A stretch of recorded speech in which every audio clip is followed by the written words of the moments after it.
Beginning. The princess with a frozen heart. The people of Varanth called her Princess Elindra the Untouched, a name earned not for purity, but because she let no one close. In a society ruled by psychic resonance, where emotions were not just felt but shared, she was the only royal in centuries who kept her mind sealed. No suitor, no advisor, not even her own mother, Queen Isilra, had ever sensed so much as a flicker of feeling from her. Elindra had always insisted it would remain that way. "I will never love," she declared at 16. "It is unnecessary, inefficient. Emotional bonds make a ruler weak." Her words echoed through the palace for years, repeated in every argument, whispered by every hopeful alien noble who wished to court her. Now, at 23, she had rejected dozens of suitors, warriors from the Rukal fleets, scholars from Orion academies, even the telepathic royal twins from the Azure Empire.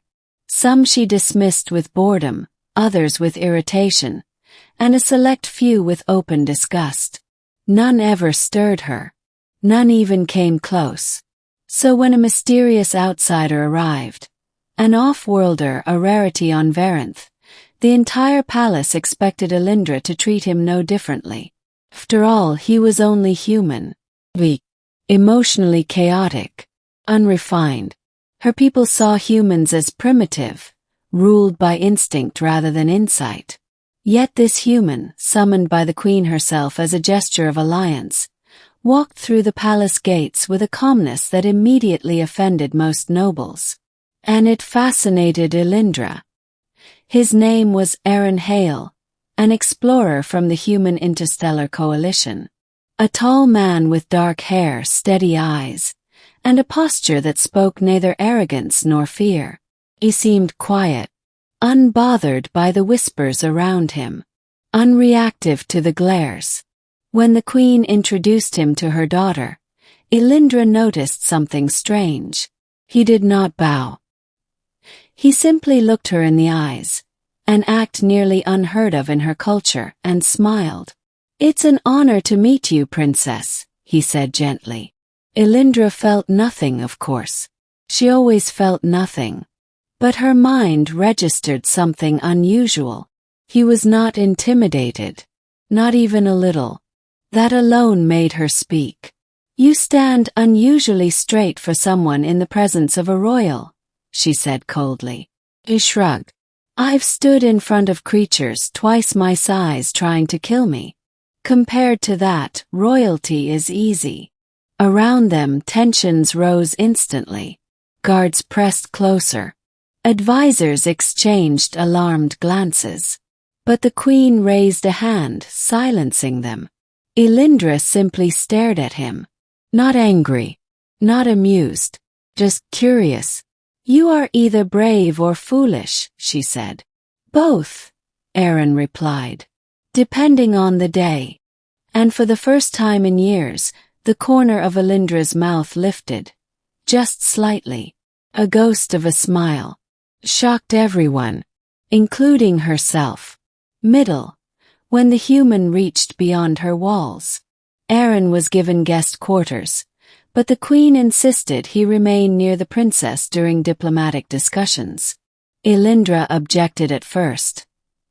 "He is unnecessary," but her mother insisted. "You must learn to understand humans," Queen Isilra said. "We need them as allies." So Aaron became part of the princess's schedule. And Elindra found him infuriating. Not because he was rude, he wasn't. Not because he was arrogant, he wasn't. He was simply honest, direct, entirely unaffected by her status or psychic authority.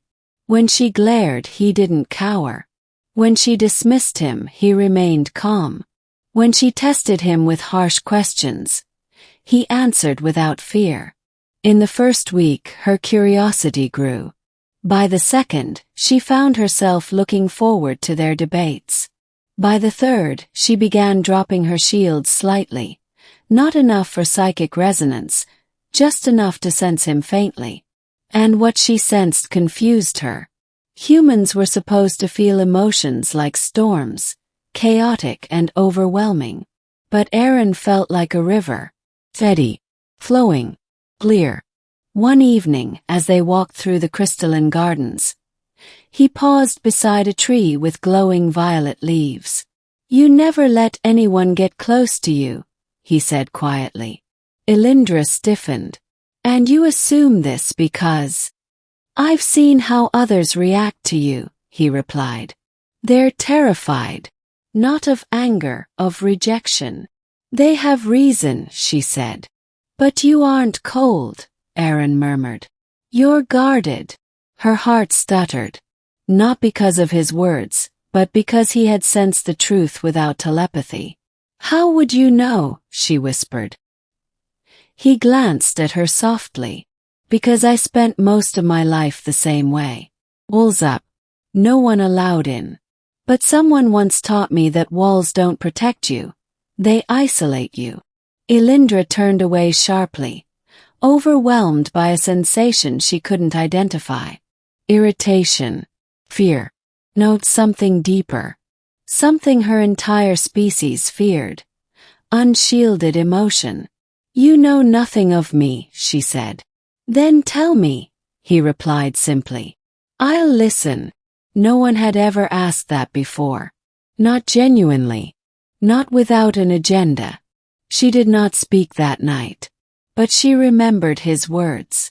And her shields, unintentionally, slipped further. The turning point, the psychic link. During a diplomatic test, the Queen insisted Elindra and Aaron participate in a traditional mind reflection ritual, a harmless psionic exercise meant to promote understanding. Normally, Elindra avoided such rituals, but the Queen insisted, and Aaron agreed. "It's simple," he said with a grin. "What's the worst that could happen?" Elindra answered flatly. "You could faint, scream, or vomit." He blinked. "Oh!" But he still stepped forward. They placed their hands together, palms touching. A psychic pulse flowed between them, gentle at first, then stronger. Elindra expected him to collapse. Most humans couldn't handle direct telepathic contact. But Aaron didn't break. He stood firm, breathing steady, eyes locked on hers. And then, unexpectedly, she felt something from him. Not fear, not confusion, not pain, but admiration. Genuine, quiet. It hit her like sunlight after years underground. Her breath caught. Her shields faltered. And for one heartbeat, Aaron heard her thoughts clearly. Why does he look at me like that? Why does his presence feel warm? Why do I care? Elindra ripped her hands away instantly. The ritual shattered. Her heart raced. Aaron blinked, swaying slightly. That was intense. She turned away, voice trembling. "We will never speak of this." But never. Yet that night she barely slept. Because for the first time in her life, someone had seen inside her mind. And hadn't run away.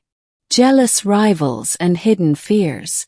News of the connection spread through the palace. Softly at first, then like wildfire. Alien nobles were furious. How dare she show resonance with a human? He will taint the bloodline. He is manipulating her. Suitors who had been rejected now grew bold with insults. Aaron didn't respond to any of them. But Elindra did. The next time a Rukal warrior mocked the human, Elindra stepped between them. "You speak again," she said coldly, "and I will remove your tongue." The warrior froze. Aaron stared at her in shock. "You didn't need to do that," he whispered afterward. "I know," she replied. "But I wanted to." Later, alone in her chambers, Elindra realized what she truly felt. Not duty. Not diplomacy, but protectiveness. She was falling, slowly, unwillingly, dangerously, for the one being she had sworn she could never love.